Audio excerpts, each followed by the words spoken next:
Hey everyone, and welcome back to Folktales with Shafi.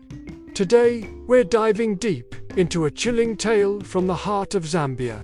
A story that reminds us that some secrets are best kept hidden, and some promises, well, they come with a price. Get ready, because this one will send shivers down your spine. Our story begins in the peaceful village of Kalimba, where everyone knew Bemba. He was tall, handsome, always had a smile, and could charm the birds right out of the trees. He was funny, he was charismatic, and yes, everyone liked him. But beneath that dazzling smile, Bemba held a secret. A heavy burden that only a few whisperers knew. He just couldn't stay faithful to his kind wife, Leya.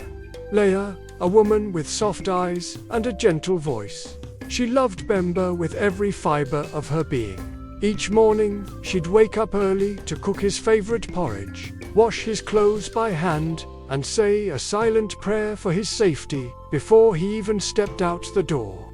Yet, despite Leya's boundless devotion, Bemba always found a reason to chase after other women in the village.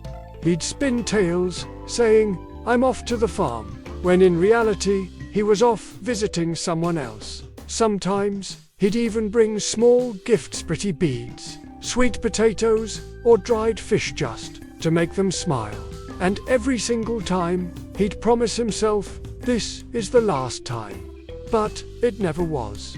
One evening, as the sun dipped below the horizon, painting the sky in shades of orange and purple, Leya went to the river to fetch water. There, near the ancient mango tree, she overheard two women whispering and giggling.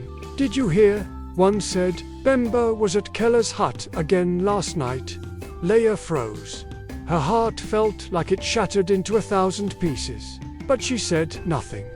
She just walked home quietly, her tears mixing with the river water in her pot. That night, she cooked supper, waiting for Bemba. When he finally arrived, she greeted him with a gentle smile, saying nothing of what she'd heard. But deep down, something in her heart began to shift, to change. She looked up at the heavens and prayed, "God of my ancestors, if this man doesn't change, show him your power." Days turned into weeks. But Bemba, oh Bemba, he continued his old ways. Then, one afternoon, near the edge of the forest, he met a strange woman.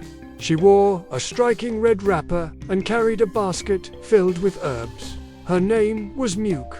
She looked at Bemba, her eyes sparkling like fire, and her voice, soft like a melody, invited him. "You are a handsome man. Come, sit with me." Bemba was captivated. He completely forgot everything: his wife, his farm, his home. He followed her deeper and deeper into the forest. The trees grew thicker, their branches weaving a canopy that blocked out the light, and the air grew strangely cold. Muke let out a knowing laugh. "You men of Kalimba," she said, "you never learn." Bemba felt a prickle of unease, but he couldn't turn back. She offered him a drink, a concoction made from herbs. It tasted bitter, very bitter, but he drank it all down. Suddenly, his head spun, the world tilted, and he felt his body grow incredibly weak. Muke stood over him, whispering strange, ancient words. The wind howled through the trees, violently shaking the leaves, and the forest, inexplicably, fell completely silent.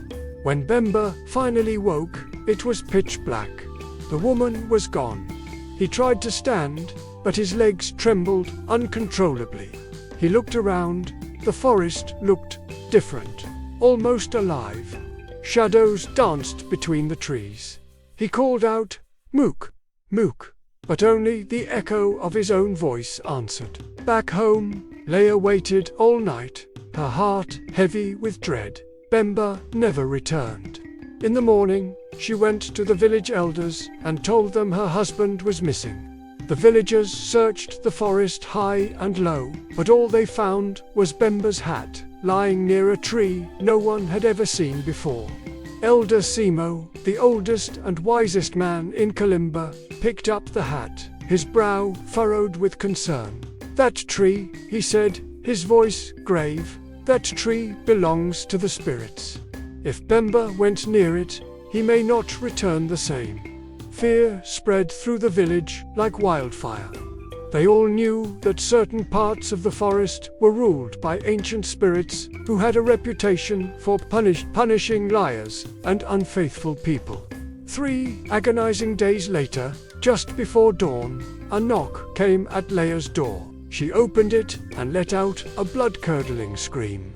It was Bemba, but he was terrifyingly different.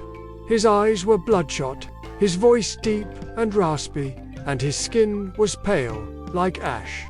He smiled, but it wasn't the warm, charming smile she knew. It was a cold, empty grin. He said softly, "Leya, I am home." Leya stumbled back, her heart racing. "Bemba, what happened to you?" she whispered. He touched his head, a look of confusion on his face. "I don't remember," he said. "I saw a woman, and now I see things, strange things." From that day forward, Bemba was a changed man. He no longer chased women, but he also stopped talking to people. He spent hours alone, staring blankly at the dark forest.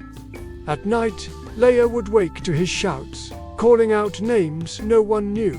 Leya tried to pray for him, but sometimes she felt a dark, chilling shadow within their home.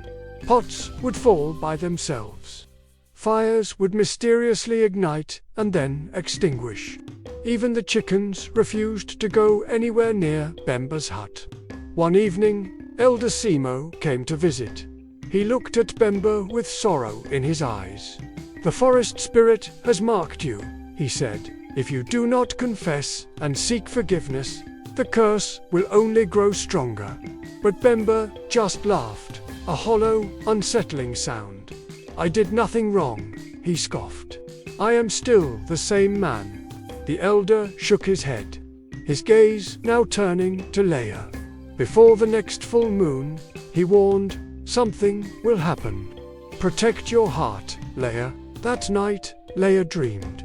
She saw the red-wrapped woman standing by the very tree they had found Bemba's hat near. The woman smiled, a chilling, knowing smile, and said, "You asked the spirits to show their power. Now they have." Leya woke up in a cold sweat, her heart pounding in her chest. The realization hit her like a lightning bolt. The punishment had truly begun. Outside, the wind howled through the village, a mournful cry. The trees bent low, as if bowing to some unseen, terrifying presence. In the darkness, Bemba